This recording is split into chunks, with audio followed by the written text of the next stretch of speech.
Welcome to Simon Anderson Pro Guitar Tuition.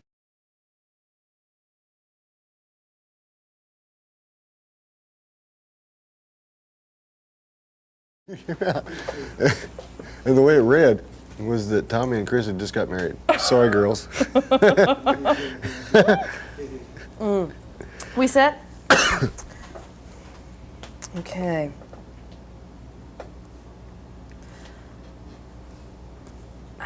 How does your guitar player vary from Jimmy's? I forgot your brother's guitar name. player? Your guitar playing vary from Jimmy's. Well, I'm me and he was him. Well. Basically, there's one similarity. He played everything that he ever heard that excited him. I play everything that I ever heard excited me. And obviously, I do respect him very, very much. He was not only his music, but his life was very much of an influence. More so the good points than the bad. I don't believe that. I don't believe that he died because he was a druggie. I believe that he had a little help because he scared too many people. We'll leave it there. Are you still a student? If I'm not, I'll quit. If I quit learning, I'll stop. Period. Okay. For some reason, there seem to be a lot of Texas guitar players. Can you spot a Texas guitar player just by hearing him? Do you know how? Yeah. There's not a how. It's just you hear it. There's a lot of gut feeling there, and I'm glad to say this may sound funny to a lot of Texas people. I'm glad to see that that's spreading out to other places. That influence. Not just throughout the States, but throughout the world. There are people that are really, honestly understanding what's going on and picking up on those feelings and that sound, that influence, and carrying it out. Have you ever noticed in your travels how everybody in foreign countries thinks that all people from America are from Texas? Good. Exactly. Well, good in a way. Yeah. But that was terrible. There is this affinity between, especially Europe and Texas, because a lot of the music that was really studied by during like the English blues boom was from Texas. At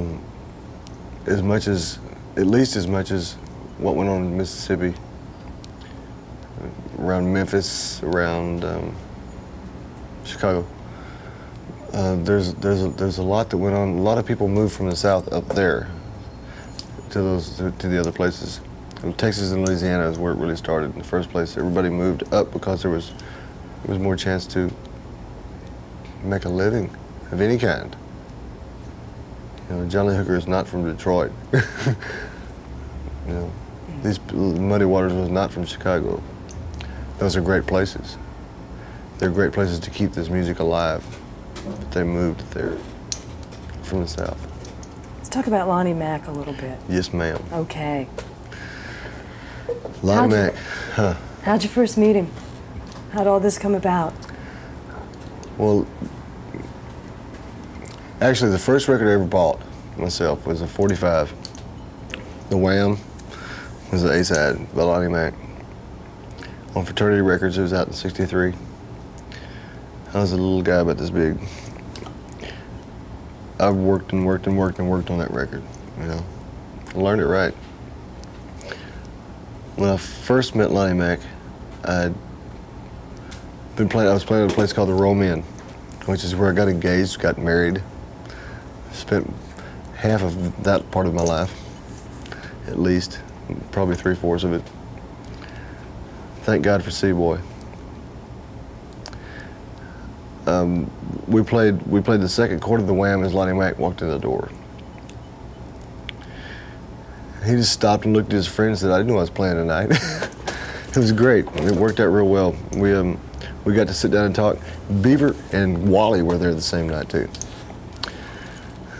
It was quite a night. He walked in, heard us play the Wham. We finished the set, went over and talked to him. He wanted to produce us. His partner Ed, I forget his last name, I apologize about that. But,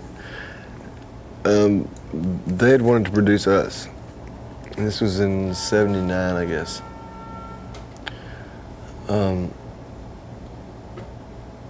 Things worked out as things ended up working out where Lonnie moved down to Texas and had gone through some health problems while he was there. He was living in a school bus, his tour bus. Him and his kids and his wife out on Lake Travis. And we got the chance to do a benefit for him and help him with some of the finances of his. He had heart problems for a while, which, by the way, he's doing lots better with. It ended up where Alligator Records contacted me and wanted me to produce or co-produce a record with him. And all it was to me was just a pleasure. You know, it was like an honor. We got to do this record. Had more fun than I've had in years. The only problem with it is that because of the size of the label, it's no fault of theirs, but because of the size of the label, they did not have the funds to compete with the big companies, because they can't guarantee shipments. You have to pay for the records that you get first from the company. Or Lonnie's record would have been a smash. Lonnie lives, as a crow flies, probably 20 miles from me. We're very good friends. We see each other as much as possible. He's like somewhere between my daddy, my brother, and my best friend. It's wonderful. And that's, yeah. God bless Lonnie Mac. Good. Good, that's great. Now, you are going to do a show with him, aren't you? I mean this. Is this recording? I hope so. We're trying. His manager contacted me about a month ago and Hobie said, Camp. huh? John? Yeah, and said, let's start talking about doing a tribute to Lonnie Mac. And we're trying to get it in the works. You've got my help any way I can. Okay, it's a deal. We'll try to get this going. You know, last year we did a show that on guitar greats, you know, of great guitar players. We wanted to do something similar this year, and I think it would be kind of nice just to try to, instead of just calling it Guitar Greats 2, trying to work it around Lonnie. Yeah. And you got to do one for Albert King. You got to do one for Albert Collins. Albert Collins. We can get going here. we can get some great guitar players. I've actually done shows with both of them, done TV shows with both of them, and I agree with you. You know? There are a lot of guitar players that Cornel Dupree. People seem to have maybe forgotten a little bit about him, as well as other musicians like Donny Hathaway. They need to be mentioned a lot of places, because that's soul music. Yeah, yeah. Soulville. And there's a lot of people can't forget. Yeah. Well, we haven't got time to do that right now. All of it. Because no. I'll go on for all day. But we'll do it some other time. Yes. How's that? You got it. I understand you're trying to put together a documentary piece about the blues. With Buddy Guy. With Buddy Guy. Actually, I'm just helping. I've been asked to do what I can do in a thing called How the Blues Gave Birth to Rock with Buddy Guy and Friends. It's a how-to video, basically. And thank God that somebody's looking at Buddy Guy and going, yeah. Yeah. The only problem is, not with that particular one, but nobody's done something like that with Hubert Sumlin, who is the driving force behind Howlin' Wolf, who's never, ever had his name on a Howlin' Wolf record. He wrote a lot of those songs. Nobody ever mentioned his name. Hubert Sumlin actually wrote Killing Floor. Amazing. Hubert Sumlin is my twin brother. I actually had Hubert Sumlin on a TV show with Buddy Guy and Junior Wells and Albert King. Great. Hubert Sumlin is he's like my flip side twin brother. We're exactly the same size, hat size, clothes size. He calls me his little brother. That's or great. actually, I call him my little brother. This is as a flip flop. Hubert's probably the most original blues guitar player I know. If you think about it, you'll understand why. Okay. I mean, who else could play like rubber bands all the time? Hubert's wonderful. I haven't seen him in too long. Really? How long's it been? Oh, probably 5-6 months. Where's Hubert live now? Well, I thought he had moved to Austin, but he's running around the country somewhere. You recently said, "I'm glad to see the blues getting the recognition it deserves." Yeah. Yeah. What else? I think the world's lucky to know and feel it. It kind of all started I there, think it's didn't an it? honor for the world to know and feel the blues because it's not the devil's music. It's just that's what it was called by people who wanted to keep black people down. Thank God for John Hammond. He made us white people know what blues is. What's it like working with John Hammond? It's one of the most wonderful things anybody could ever know. He never tries to tell you what to do. He tries to keep the fact that you're caring about your music alive. He likes to let all the musicians always play their own music. He never tries to tell you how to do it. He only tries to make sure that you stay with your own music. That's what a producer should be. Make the musician have a record like he sounds, wants to sound. Great. Let's talk about some other Texas type things that we're going to be including in this show, and see what you have to say about them. Are you at all knowledgeable about the early history of Texas music? You know, Gene Autry and Bob Wills and that type of sounds. And do you have any sort of thoughts about them? Yeah, the Texas Playboys used to come over and play 42 with my parents. That's where Jimmy and I got our first influences. I'm serious. It was quite incredible.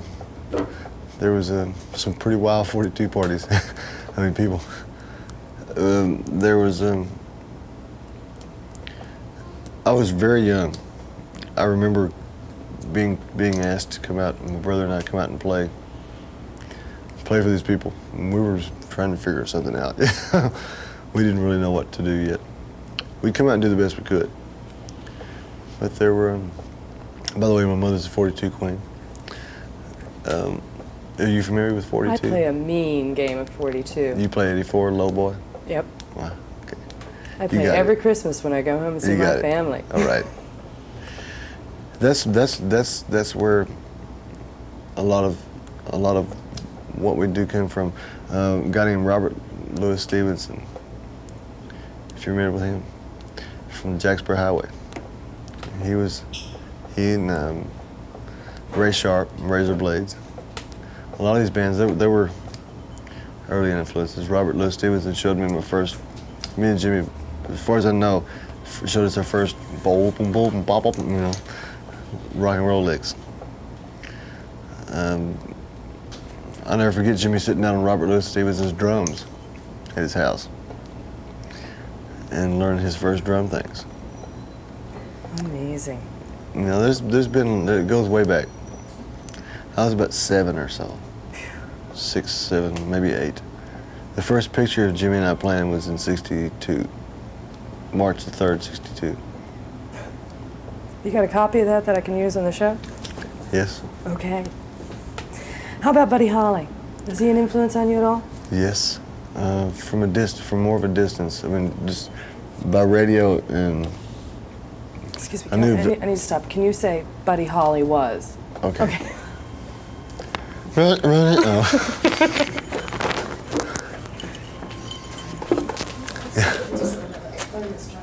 Okay. I'm doing okay, Charlie? I'm doing all right? You doing okay, Charlie? No, I said, am I doing okay, Charlie? I think you're doing great. You're making me happy Okay. and comfortable. All right.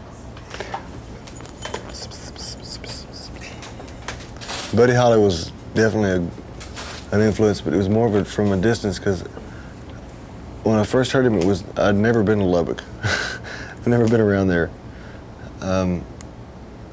It's a strange place to come from,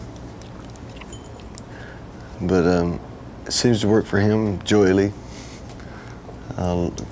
Jesse, a lot of people. It's not my favorite place to go, but I guess if you came from there, it's got its points. Do you think that Buddy Holly was a big hero to Texas music fans in general? Of course, he was. He's probably the first. I hate to go to colors. I hate to go to skin colors, because that's something that we've got to eliminate. Not just ignore, but eliminate. You know, but there were periods of time when those things mattered a lot to people. He was the first white person to play the Apollo, and that was a major step for us white folks. Do you have any feelings about what you think, what direction Buddy Holly's music would have gone in had he lived? Would have gone on and on. Okay. What about the Willie Whalen, Jerry Jeff, the Outlaw faction? Are you a fan of this type of music? Or? That music is all wonderful. It's just, it's a shame that country music had to outlaw some of its greatest people in the first place, because they were not hiding some of the points that their more upper crust wanted to hide. Period. Okay. We'll turn the page. Okay. Do you have any memories of Texas rock and roll in the 60s, of the Bobby Fuller Four, for instance? The early 60s? Yeah. My memories of that were Johnny G and the G-Men, the Glory Tones, Floyd Dackel and the K-Box Combo, Heights Theater, the Gentlemen, the Chessmen,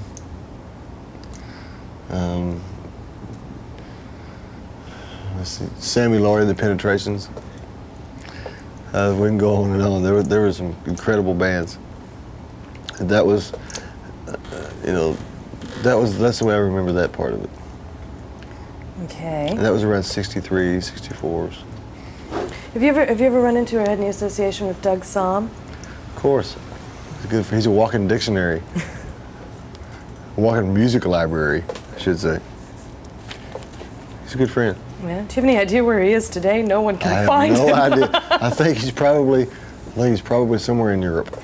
That's about as definitive as anyone is going to get.